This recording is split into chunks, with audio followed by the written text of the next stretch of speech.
the bougiest of them all. Hi guys, it's Sweetie Pie and welcome back to my channel.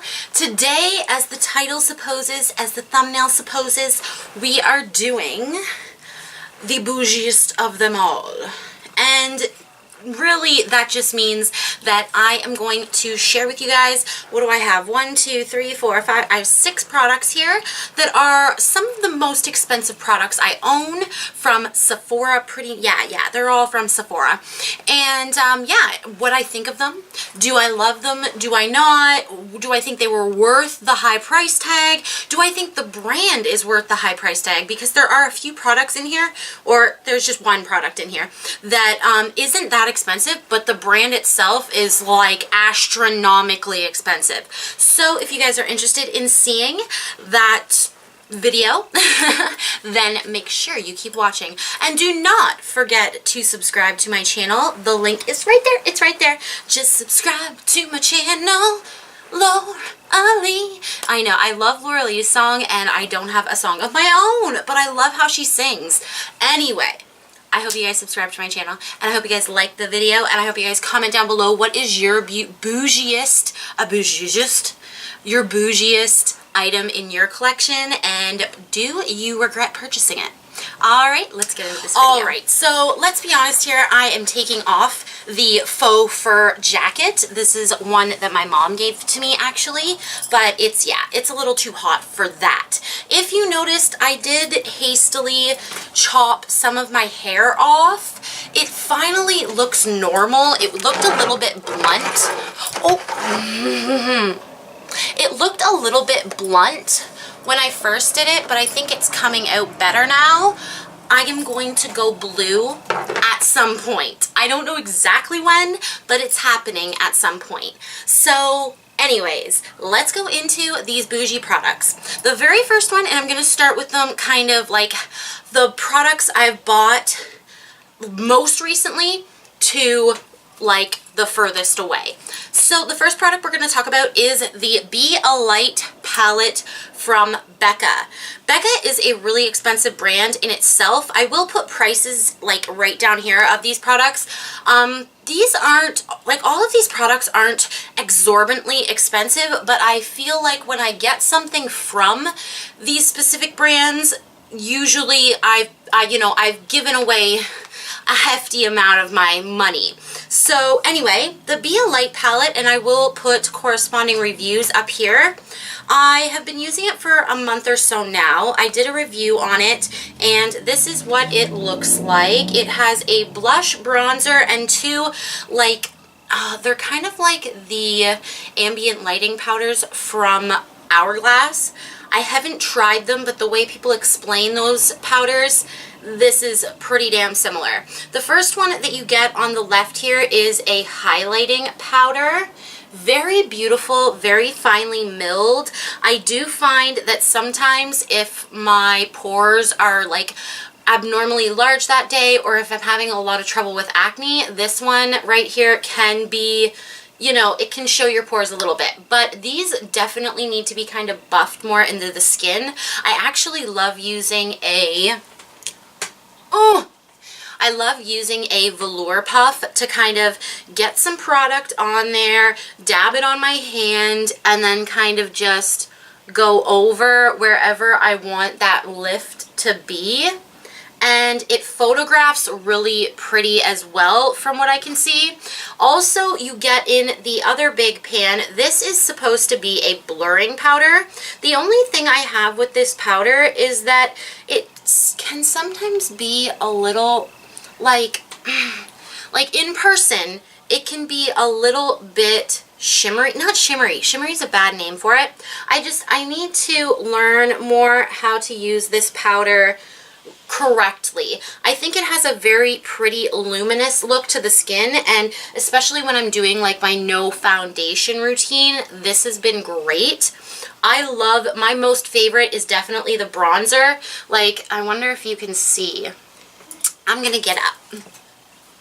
The bronzer has a noticeable dip in it because I love this bronzer. It's not too warm. It does kind of lean more on the warm side, but I think it builds so beautifully. And if Becca came out with just this bronzer, I would totally buy it. And I don't think they have contour. Use to sculpt and define the face. It doesn't say that it's in like another packaging or something. And then you have this blush, which is a marbled blush, but if you are like of darker skin tone, this would be a beautiful highlight.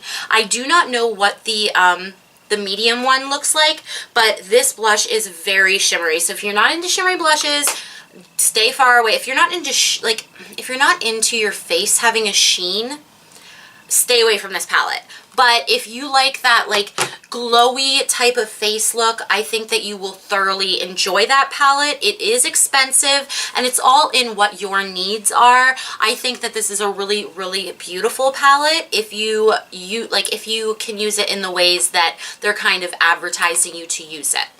Anyways, the next one that we're going to talk about, and let me think here. Yes, I got this first. So this is the Tatcha Dewy Skin Mist. Now, I actually ended up getting this in a set with 2 of their other products, and it was a pretty darn good deal. It was about the same amount it would be for just the bottle, and I got some of their camellia oil, and I also got some of their vitamin C mask. And this I haven't completely formed an opinion on. Now, I can tell you that I do really enjoy it, and it gives your face this really cool, like, dewy look without being shimmery at all. And I have the Cover FX Illuminating Setting Spray, the old one. I think they have another one, like, coming out, or it's already released, but the older one that had actual, like, shimmer particles in it, that is for a specific look. I like that look. I have a bottle of it. I do use it, but this gives a very different look to the skin. It almost seems like there's a little bit of like oil in it. Not that, like, it's not greasy either. It sets on the face very beautiful. Like, I could definitely spray it, and like the sprayer is that perfect mist. Like, it's a perfect mist to the point where sometimes you don't even feel like you're misting your face enough because it's such a fine, pretty mist. It smells really beautiful, and I think that if you could get it in a set with a few other products and you've never tried Tatcha before, this actually, it might be like something that you'd like to try. I love it. I think it's beautiful. I don't think that you desperately need it, but I think for what it is, I can see why people have enjoyed it. And it just leaves your skin very kind of wet looking, and that's hard to achieve without being too oily or greasy or sticky. So yeah. Anyways, the next thing we're going to talk about is the Hourglass Foundation Stick. This is one of the highest priced items that I have bought. This is one of the highest priced foundations I bought, and especially for the amount of product you get in here. But I'm actually wearing it today. If you'd like to see me apply it, it will literally be like the video right before this, I think, so you can totally check that out.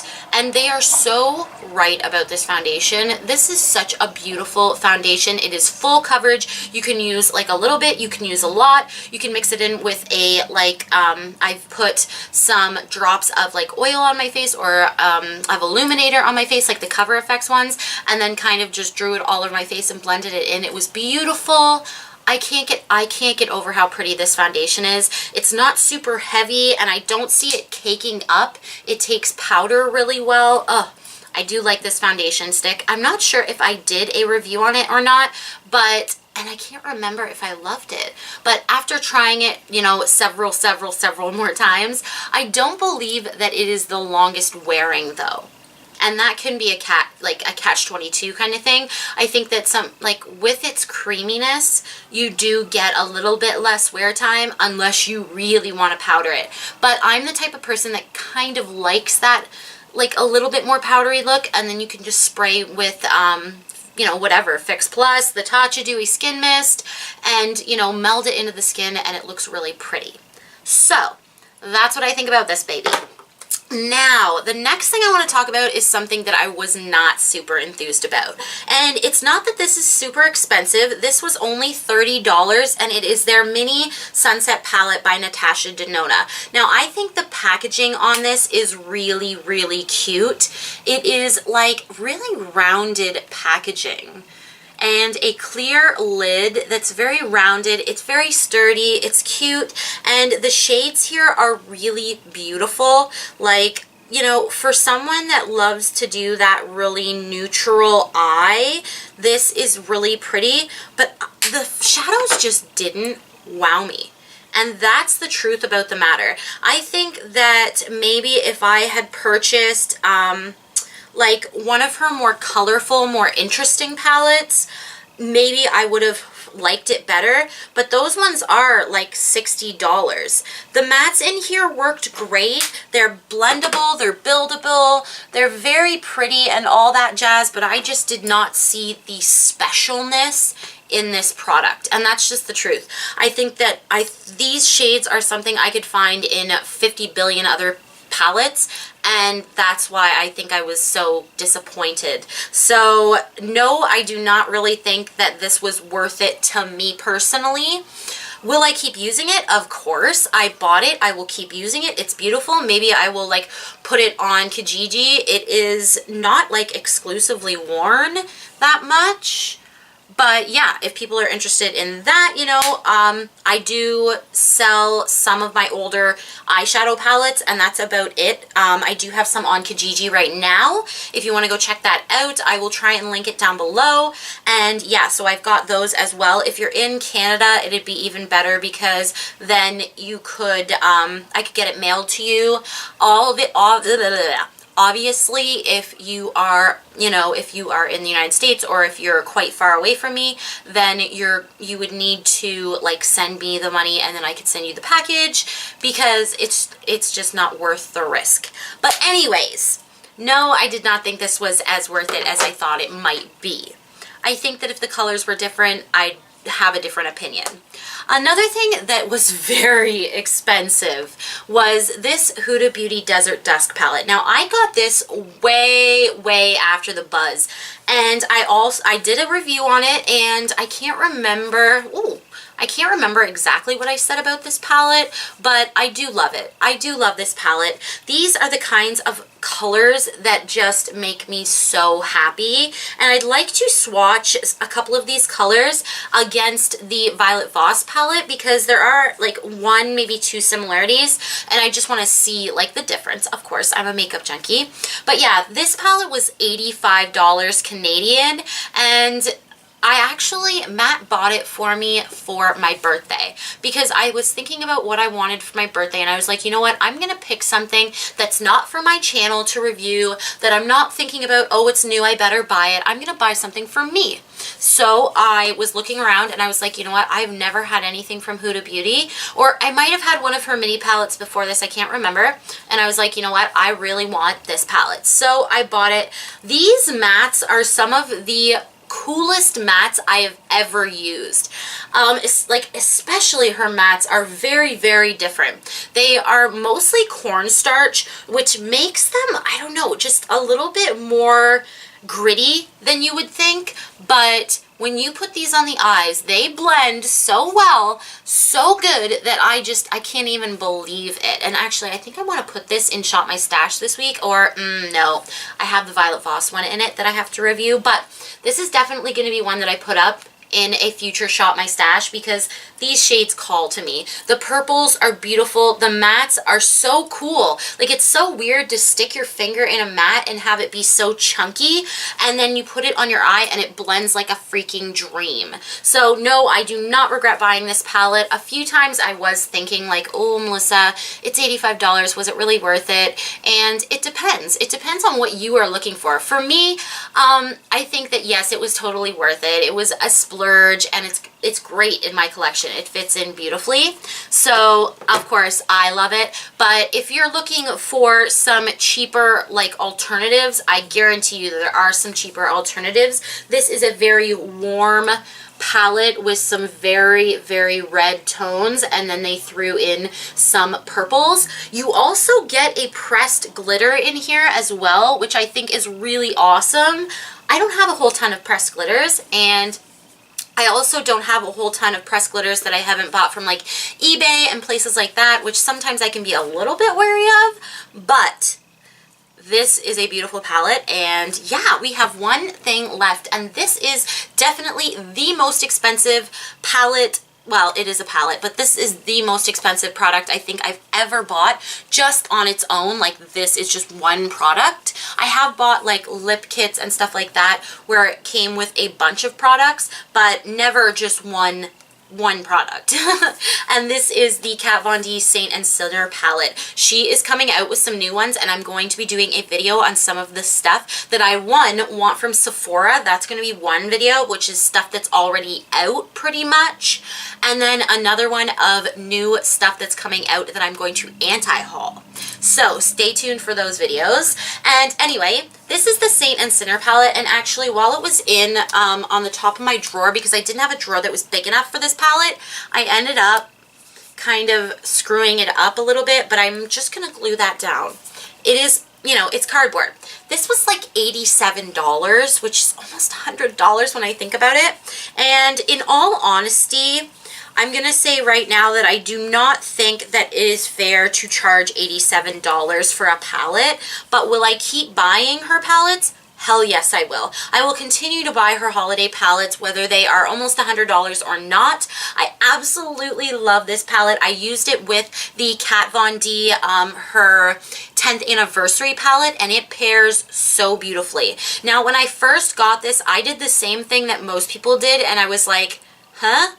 How do you put colors together? But honestly, if you don't have that skill, I guess it can be a little bit hard, and especially with the amount of mattes you have in here. I think there's way more shimmers than mattes. Let's see. 1, 2, 3, 4, 5, 6. There is 7 actual mattes in this palette, and then there is a couple like glittery mattes, which can either be used one way or the other. Okay, I've used those glittery mattes in my crease and the glitter just kind of falls away. But then if you like actually pat those colors down on the lid, sometimes you can get a really pretty like shimmer out of it. This one right here, Ashes, it is like the coolest tone of grayish brown, and it has silver glitter in it, and I love packing that on the lid for like a really dramatic kind of deal. And then you also get these two, which you can't get this palette anymore, but when you got it, you got 2 of her Transformer shades. I never used these that much. I probably should have, but they are actually quite pretty, and I did use Absolution one day as a highlight. Although it is quite glittery, it was very pretty. So anyway, guys, that is everything. That is all of the products that are up high in my collection and what I think of them. There really aren't that many products that I'm like, oh, I shouldn't have bought that. But I do sometimes get some buyer's remorse until I find a place for this product in my, collection. A lot of products, or I shouldn't say a lot of products, I think I've only returned maybe 4 products in the last 2 years to Sephora, and 2 of those products were broken. But I do, like, if I really, really don't like something, I just return it. It's not as big of a deal. I try very hard to not and do my research when I buy something, because I am that person in the comments section going, oh my gosh, why did you do a haul and then you didn't like 5 of the products, or it wasn't your color? Did you not do your research? Like, you gotta remember, these products, if they're not being grabbed by someone who's dumpster diving, they're going in the trash. Like, so our landfills getting filled up even more, product being wasted, companies, losing, product. Like, I feel terrible right now because I did a get ready with me with the Cover FX True Blend Matte Foundation, because CoverGirl was gracious enough to send me another bottle, and I just don't like the foundation. It was, again, it had like these little white dots on my face, and I'm going to try it again this week. I'm going to try it, you know, a couple days out of this week so I can try and get a handle on it. Maybe it was the primer I put under it, you know, all that kind of good stuff. But yeah, anyways, I'm going to leave you guys with this. I hope you guys enjoyed this video, and have a really wonderful day, night, evening, morning, whatever. Bye, guys. Mwah.